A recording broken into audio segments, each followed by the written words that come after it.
E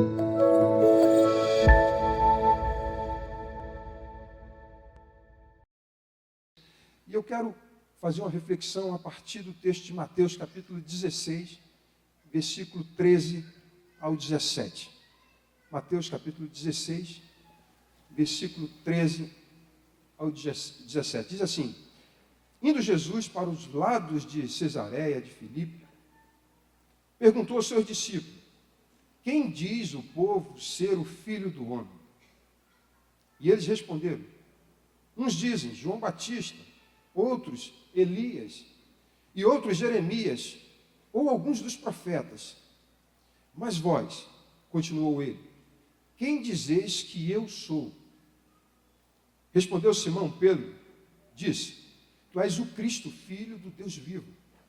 Então Jesus lhe afirmou: bem-aventurado és, Simão Barjonas, porque não foi carne e sangue que tu revelaram, mas meu Pai que está nos céus.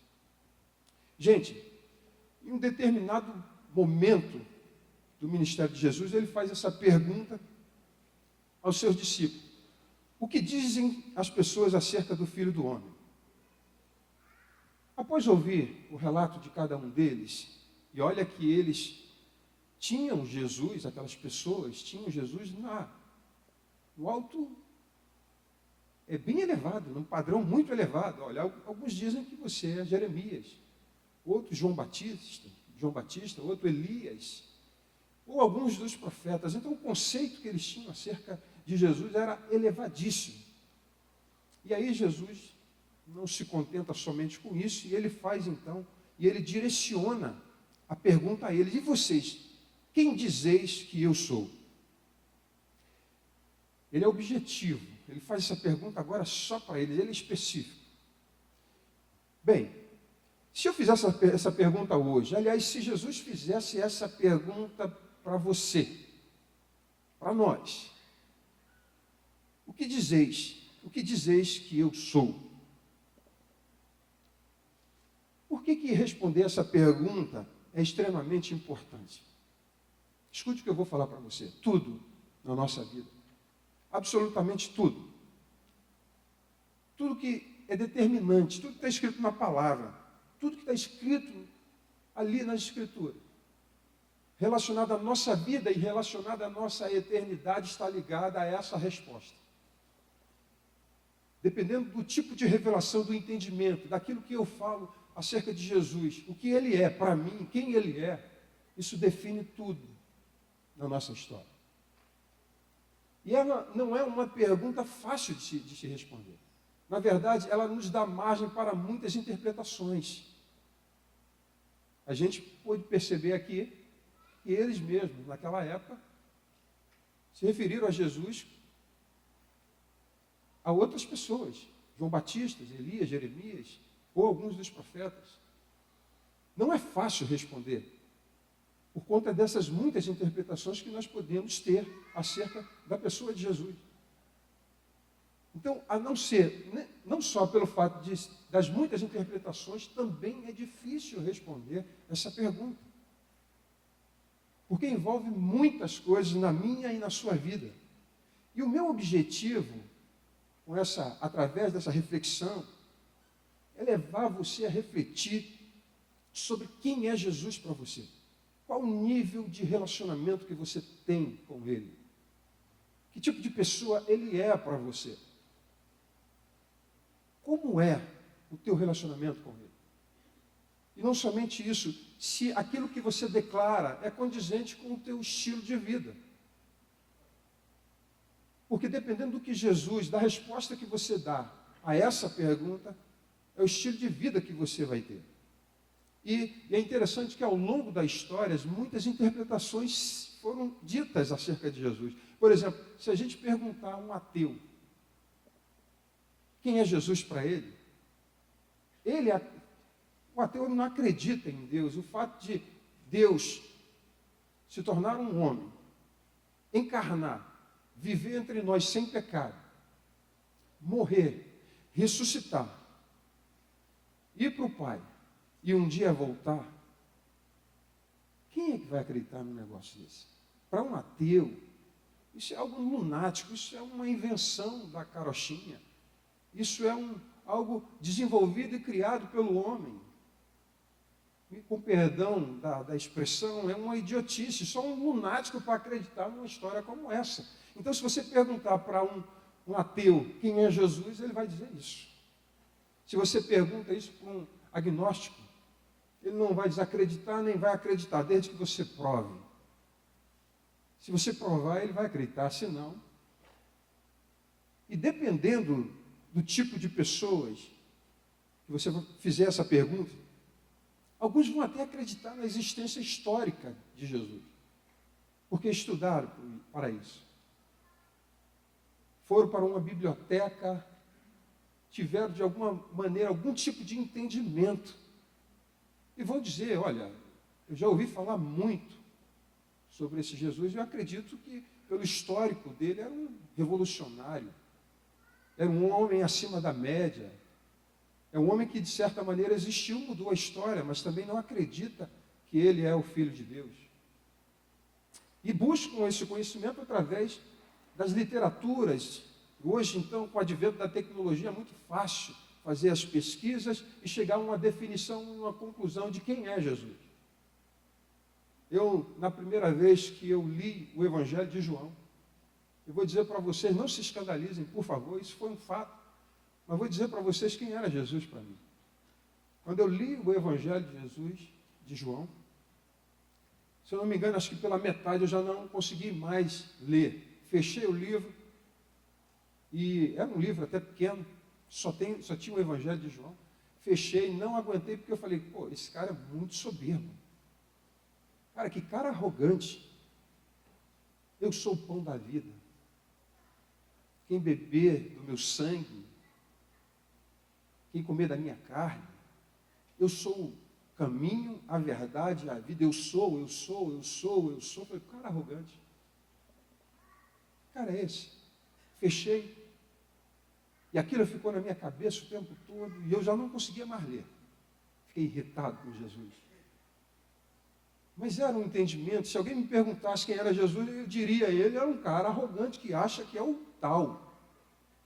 Até que um dia, eu não me lembro bem se foi um livro que bateu na minha mão, e eu lendo esse livro, e ele expressava pelo menos duas definições acerca de Jesus, pelo menos 3 definições. Ou ele era um louco,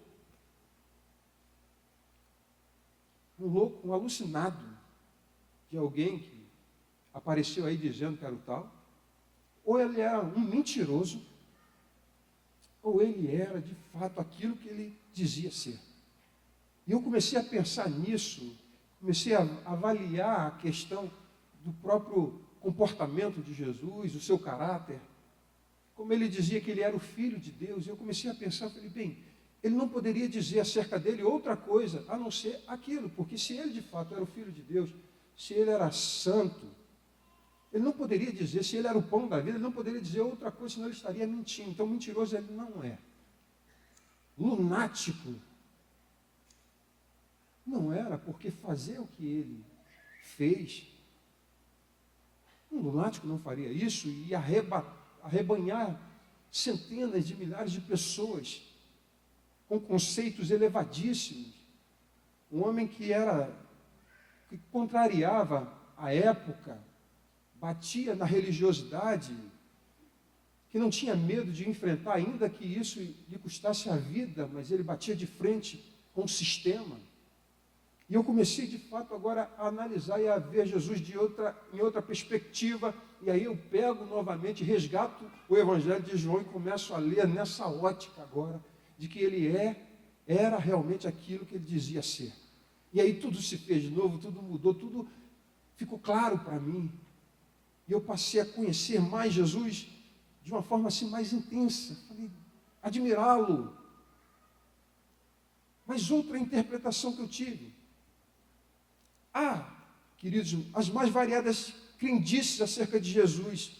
Simplesmente porque alguém, um desavisado por aí, um desassossegado, no meio da multidão, disse que ele era aquilo, e o pessoal segue crendo, acreditando, enfim. O fato é que, sem conhecê-lo de verdade, sem andar com ele, nós teremos vários tipos de interpretações acerca de quem Ele é.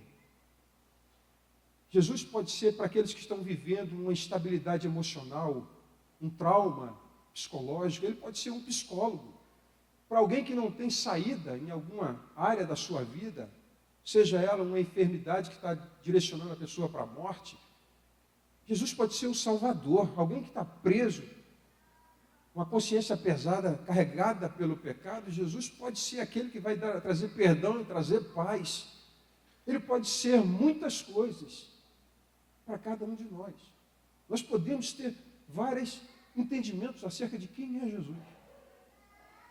Como eu disse, essa pergunta não é fácil de responder, porque ela nos dá margem a muitas interpretações. Também é muito difícil responder essa pergunta. No Evangelho, no Novo Testamento, nós temos várias referências de pessoas que ficaram impressionadas e tiveram dúvidas acerca dessa pessoa tão fantástica. Você lembra quando Jesus havia curado muitas pessoas e ele precisou atravessar o lago, e ele atravessa, estava muito cansado, ele dorme, e de repente se levanta um vento muito forte, as ondas começam a bater no barco, e aquele barco, aquela embarcação ia a pique, iria afundar, e os discípulos correm lá, acordam Jesus e falam assim: Senhor, mestre, você não importa que pereçamos? Então você imagina o temor, e aí Jesus levanta, repreende aqueles discípulos primeiro, fala assim: olha, homens de pouca fé, estende a mão e declara: vento, se aquiete, cessa. E o vento cessou, e ele dá uma ordem para as ondas para que elas se aquietassem. E qual foi a resposta dada para aquela visão dos céus que eles viram? Quem é este que até a natureza lhe obedece? Fantástico isso. Eles não estavam diante de um homem que conseguia ter poder sobre a natureza. Ela se submetia à autoridade de Jesus. Uma vez um endemoniado chega até ele e ele repreende o demônio e gera toda uma inquietação naquelas pessoas que olham e dizem assim: quem é esse que até os demônios, os espíritos imundos lhe obedecem? Não diferente disso, descem com um homem coxo num telhado, e a primeira expressão que Jesus diz, ao invés de declarar a cura, ele olha para aquele homem e diz assim: teus pecados estão perdoados. E qual foi o espanto que aconteceu ali? Quem é esse que pode perdoar pecados? Lembra daquela mulher também, do bálsamo? Jesus estava à mesa e ela não se importa com ninguém, e ela se lança aos pés de Jesus, chorando. Vocês conhecem bem a história. E Jesus olha para ela e fala assim: perdoados estão os teus pecados. E eles ficam assustados, julgam aquela atitude dele e falam assim: quem é esse que pode perdoar pecados? Não é fácil você dar uma definição. É normal as pessoas nos dias de hoje dizerem que conhecem a Cristo, que sabem quem Ele é. Mas qual é a base? A base está ligada a uma experiência que tiveram. Outros porque frequentam denominações, reuniões como essas. E ainda, como eu disse anteriormente, alguns definem Jesus porque estudaram, fizeram seminário. Mas quando você olha para um gadareno, ele não estudou, mas se perguntasse para ele quem era Jesus, ele saberia.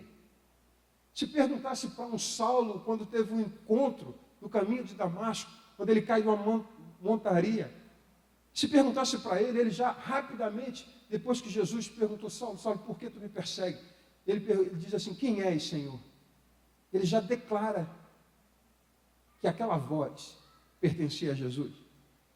Se perguntasse para Paulo depois desse encontro, ele iria dizer que Jesus Cristo é o Senhor.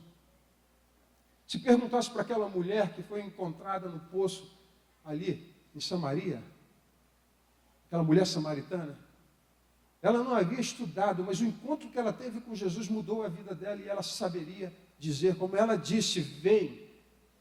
eu encontrei o Cristo, o Messias. E a cidade irrompeu até Jesus e o convidaram para entrar na cidade. Pessoas que tiveram experiência profunda, de intimidade com Jesus, puderam de verdade responder essa pergunta, mas por outro lado existiam pessoas que conheciam acerca dos tempos em que Jesus, que o menino iria nascer, e foram perguntados a ele quando é que será e aonde ele nascerá, e eles discorreram as escrituras mostrando aonde Jesus nasceria, onde o Messias nasceria. Mas isso não foi suficiente para fazer com que eles fossem até Jesus, porque apesar deles falarem e ensinarem acerca disso tudo, eles não tinham e não conheciam de verdade a Jesus. Não conheciam a Deus, conheciam de verdade apenas por entendimento. E eu posso enumerar muitas pessoas, e eu destaco, por exemplo, Nicodemos, impressionado talvez pelo momento anterior a esse, onde aquele ser tão autoritário, uma autoridade espiritual tão intensa, ele vira as mesas dos cambistas no templo, expulsa os cambistas, pega o chicote, expulsa todo mundo, com tamanha coragem e ousadia. Logo em seguida, gera uma inquietação no coração daquele homem que ensinava sobre Deus, fazia parte do Sinédrio, o homem que julgava as causas da população baseado nas Escrituras. E ele interessado em conhecer Jesus, não pode ir publicamente, até porque como seria para ele estar conversando com Jesus publicamente, um cara que fazia parte do Sinédrio, logo depois que Jesus tinha feito aquela arruaça ali, não seria bom para ele. E aí ele procura de uma forma secreta estar com Jesus e vai ter uma conversa com Jesus. Jesus fala para ele: Nicodemos, se você não nascer de novo, você não pode entrar no reino de Deus. Jesus estava se referindo a um cara que dava os seus dízimos, que fazia suas orações e que ensinava sobre Deus, mas que não conhecia. Estava interessado em conhecer Jesus. E Jesus ali tem um bate-papo com ele, conversando.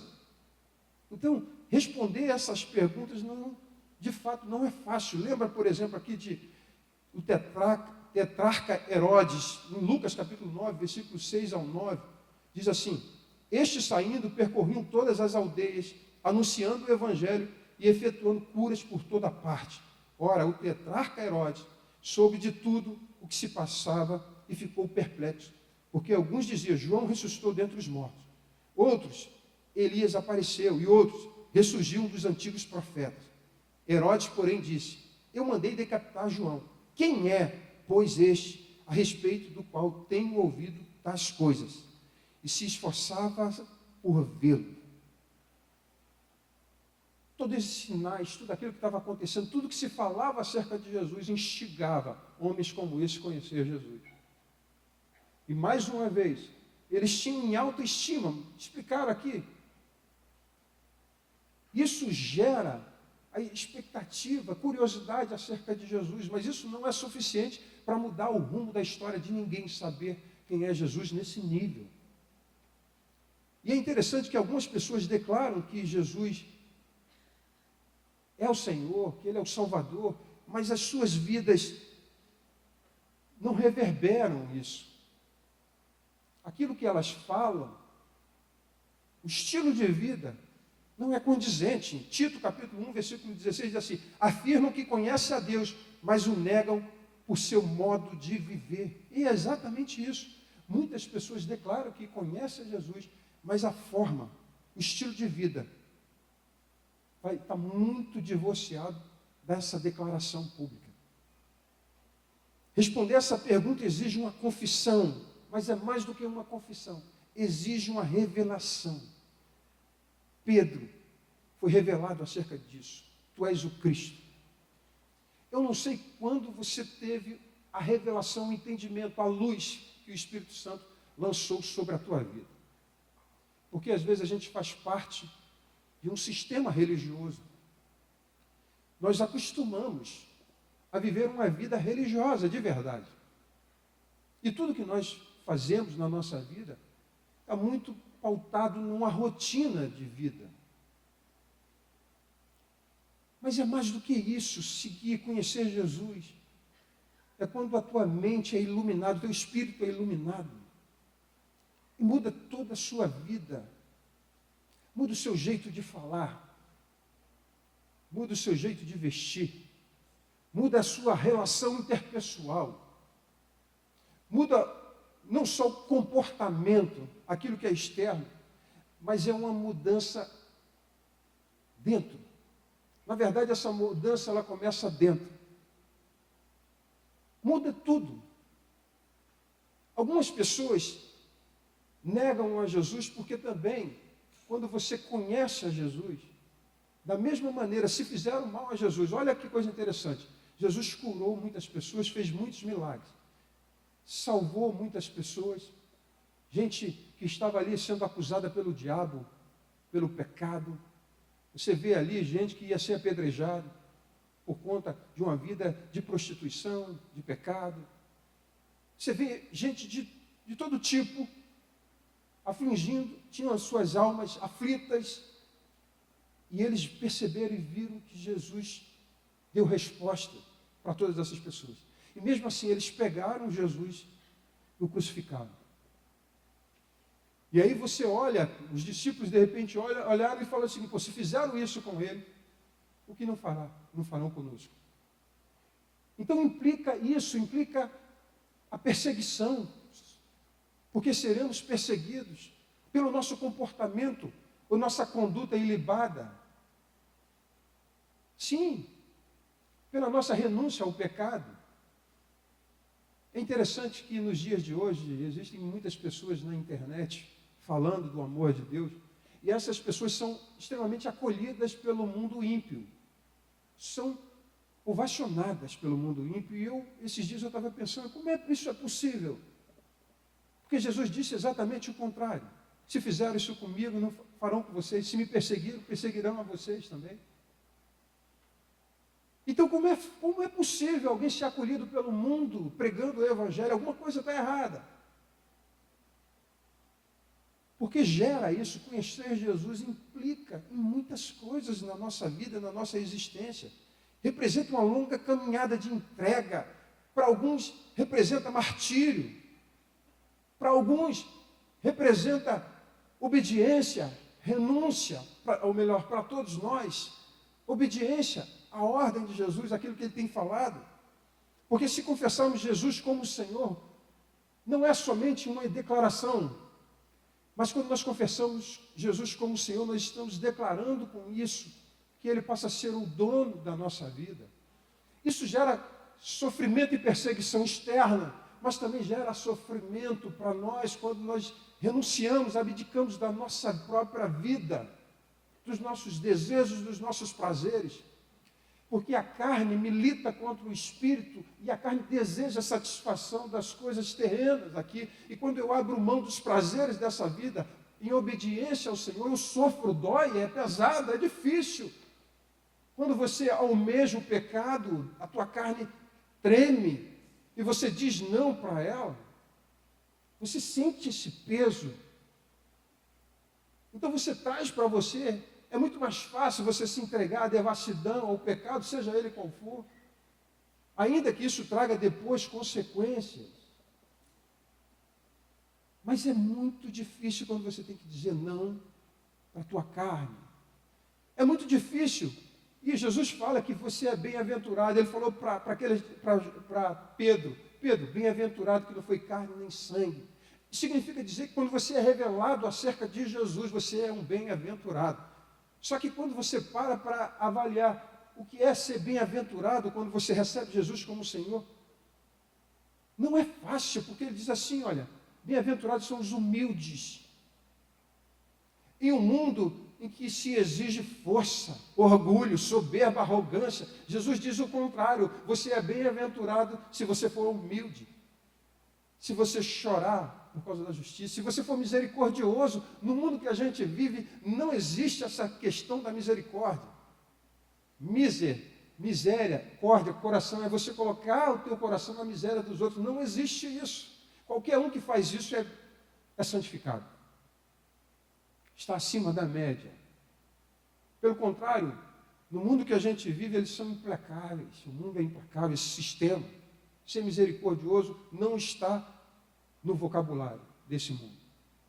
E Jesus está dizendo, bem-aventurado, feliz. Quando nós somos revelados acerca disso, Ele está dizendo, a partir de agora você é bem-aventurado. Conhecer Jesus, declarar, define como eu vou viver, o jeito, como eu disse, como eu vou me relacionar no meio da sociedade. Como isso vai ecoar na minha vida? Porque são os valores que eu vou ter que combater, os valores desse mundo. Aquilo que o mundo prega, esse relativismo absurdo aí, que não existe mais verdades absolutas, a gente vai lutar contra esse sistema. Então não é fácil você ter essa revelação acerca da pessoa de Jesus, a forma de viver. Bem, não basta a gente só colocar uma camisa com dizeres evangélicos, por assim dizer, e sair por aí dizendo que conhece Jesus, mas vive como se ele não existisse. Eu não sei se vocês já ouviram falar dessa expressão de crentes ou cristãos ateus, que vive como se ele não existisse. Essa confissão, ela envolve morrer para nós mesmos. Abrir mão de tudo aquilo que eu entendo que é valioso para mim. Essa confissão me faz viver uma vida verdadeira, na luz, na transparência. Essa confissão, quando eu disse aqui no início, dependendo da revelação e do entendimento que eu tenho acerca de quem é Jesus para mim, muda tudo na minha existência, tudo na minha maneira de viver. Nós temos que ser legítimos em tudo. E essas coisas afligem a nossa alma. Vamos dizer não para o mundo, para o pecado, para a nossa vida, para o diabo. Vamos estar dizendo não para esse sistema. Isso envolve. Aonde vai desencadear?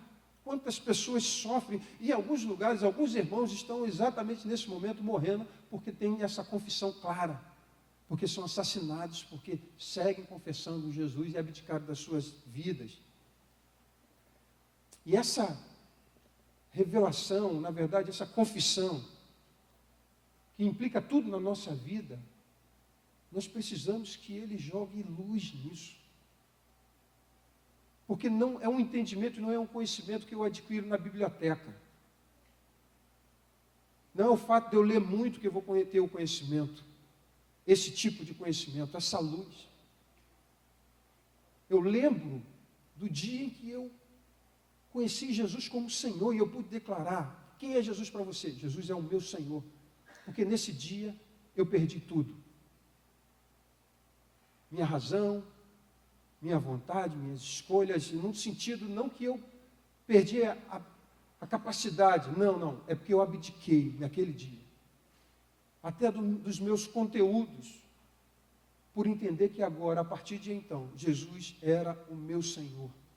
E agora eu precisava viver uma vida de acordo com os seus mandamentos, daquilo que Ele tinha estabelecido para a minha vida. Então, é importante a gente ter essa reflexão, de pensar quem é Jesus. Se Ele perguntar isso hoje para você, quem é Jesus?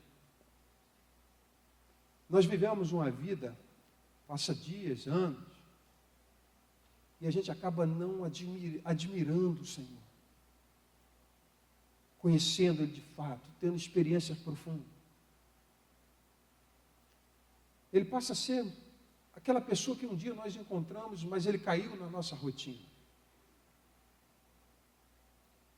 Agora, quando a gente olha dentro dessa perspectiva e acha que somente são angústias da alma que a gente vai renunciando, abdicando pelo fato de conhecer, existe uma parte que é maravilhoso você saber de verdade quem é Jesus. Primeiro, porque quem conhece de Jesus, quem está em Cristo, descansa nele em vida. A gente está vivendo num mundo tão agitado, mas quem tem Jesus no barco, como diz a minha mãe, vai tudo bem. As ondas podem estar batendo, o vento agitando tudo aí, mas você sabe que quem está no barco contigo é Jesus. Pode ser que ele acalme a tempestade, pode ser que não, mas eu sei quem ele é. Eu conheço de verdade, e eu não fiz um curso, um seminário, um curso de teologia para poder conhecer Jesus. Eu fui muito informado acerca disso, mas eu conheço de andar com Ele, de ter uma experiência com Ele, e eu sei que Ele não vai me abandonar nos ventos fortes, nas ondas bravias, porque Ele está comigo e Ele prometeu. Eu não vos deixarei órfão, enviarei o meu Consolador e Ele estará convosco todos os dias. Então, quando eu tenho essa confissão clara e objetiva dentro de mim, eu sei em quem tenho crido. E Ele é poderoso para cumprir tudo aquilo que Ele prometeu acerca da minha vida. O vento vai batendo. Todavia eu sei. Quem conhece Jesus por meio de revelação, sabe que nunca, absolutamente nunca ficará só. Interessante que, logo em seguida que Jesus morreu, foi sepultado. Eu fico imaginando os 3 dias absurdos na alma daqueles discípulos. A solidão, sem contar na decepção. Em algum aspecto, saber que aquele Jesus que havia enchido o coração deles de esperança havia morrido. Como é que ficou a alma daqueles homens? Alguns voltaram a fazer o que tinham deixado lá atrás. Alguns culpados como Pedro, e aquele Pedro que foi revelado acerca de Jesus, mas ele ainda não havia se convertido, e Jesus fala isso para ele: Pedro, quando você se converter. E aquela alma daquele homem se sentiu abandonada. Todos eles. Mas ao 3º dia, essa revelação, aquelas mulheres quando chegaram no sepulcro e não encontraram o corpo, e aquele anjo disse: olha, por que vocês estão procurando aquele que vive no lugar dos mortos? Ele não está morto, ele ressuscitou. A gente cantou uma canção aqui, logo acho que foi a primeira, exatamente em Mateus, em Lucas, quando ele fala que ele se aproxima de 2 discípulos no caminho de Emaús. E todos estavam amedrontados, assustados e decepcionados, porque eles acharam que aquele que era o Messias, que eles criaram tanta expectativa, ele morreu. E acharam um absurdo aquele homem não saber dos acontecimentos que estava sendo falado em toda Jerusalém. Jesus se aproxima dele, começa a discorrer as Escrituras, e mostrando para eles que importava que o Filho do Homem morresse e ao 3º dia ressuscitasse. E aí quando ele corta o pão, os olhos deles são iluminados. E eles declaram: porventura os nossos corações não ardiam quando ele falava? E nasce, renasce, ressurge a esperança, e eles correm até os discípulos para dizer: olha, nós encontramos com o Mestre, ele está vivo, ele ressuscitou. Significa que aquele homem, aquela pessoa, o Consolador, que tinha morrido, estava de volta.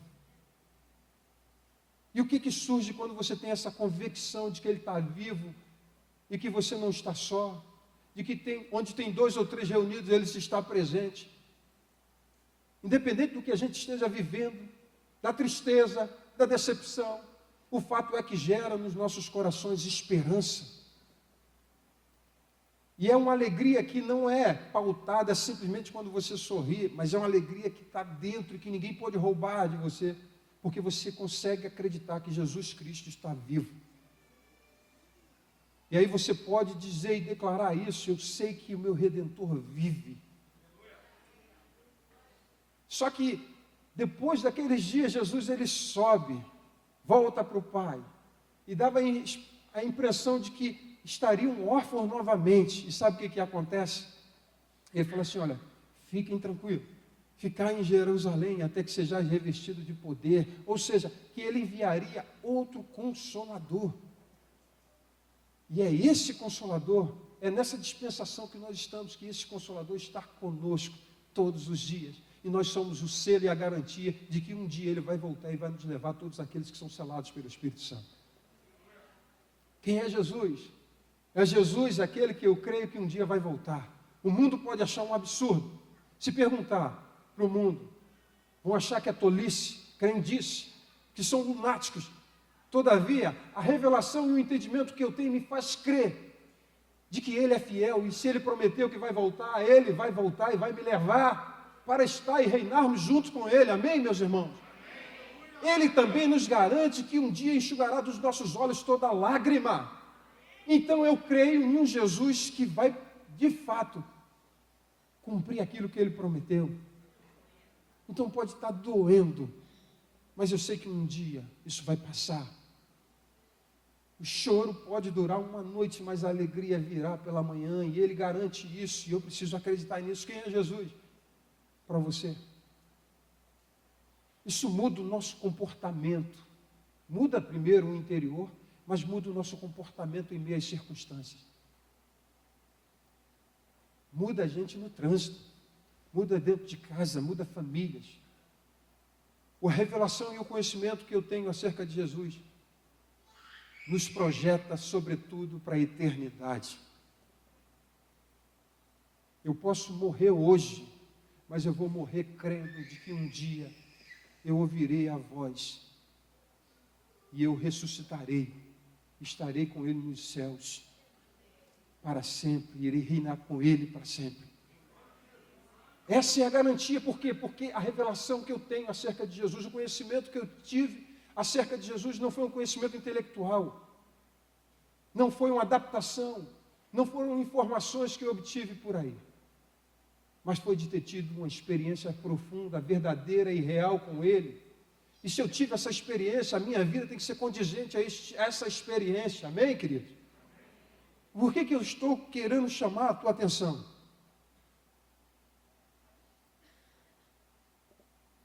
Porque na nossa jornada, na nossa caminhada, nós precisamos de verdade seguir mergulhando nesse Deus.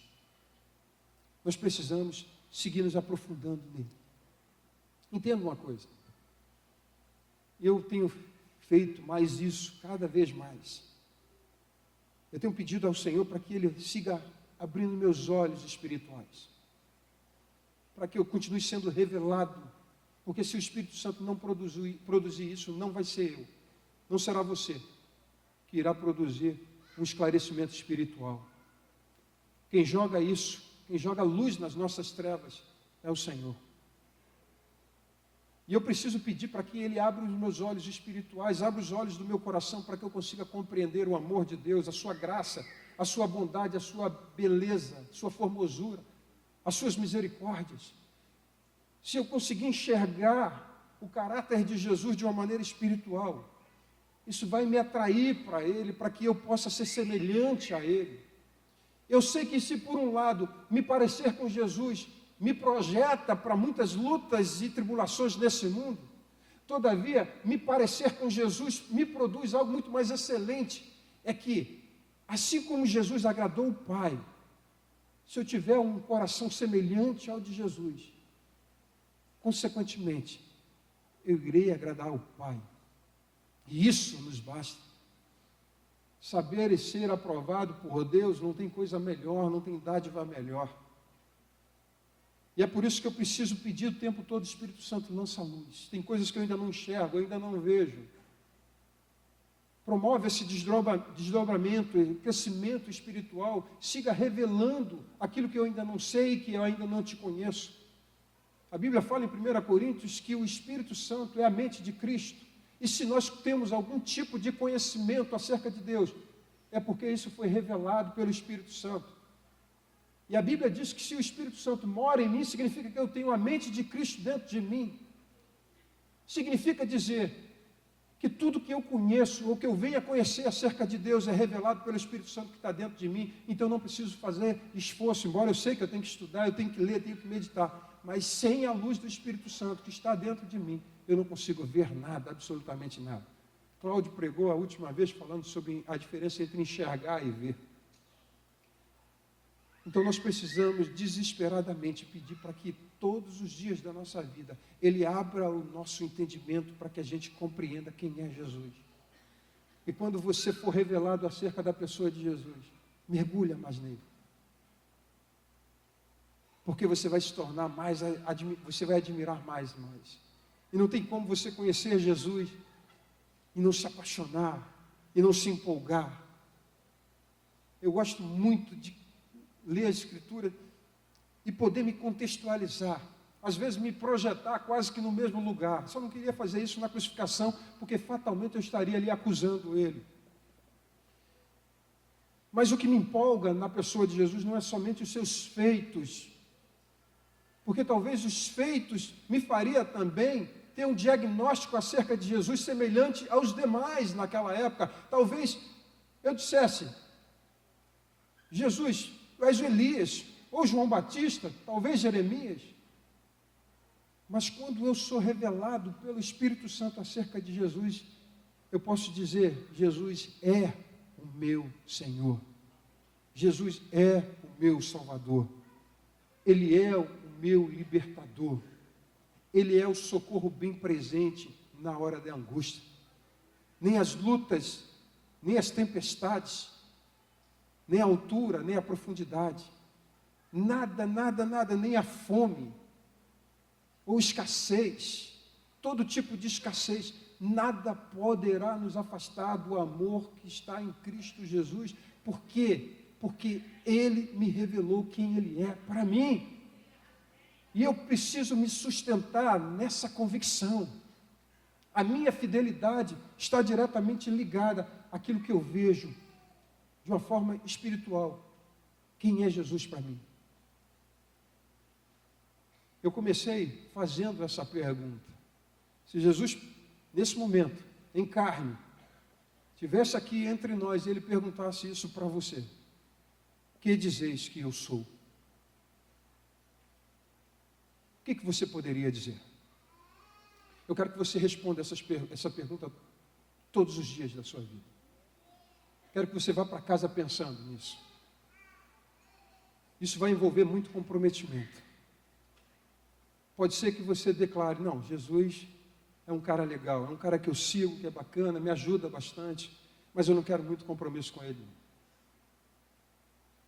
Mas se você enxergou e foi revelado pelo Espírito Santo de que Jesus é e precisa continuar sendo o seu Senhor, tudo na sua vida precisa mudar. Quantos de vocês podem dizer amém?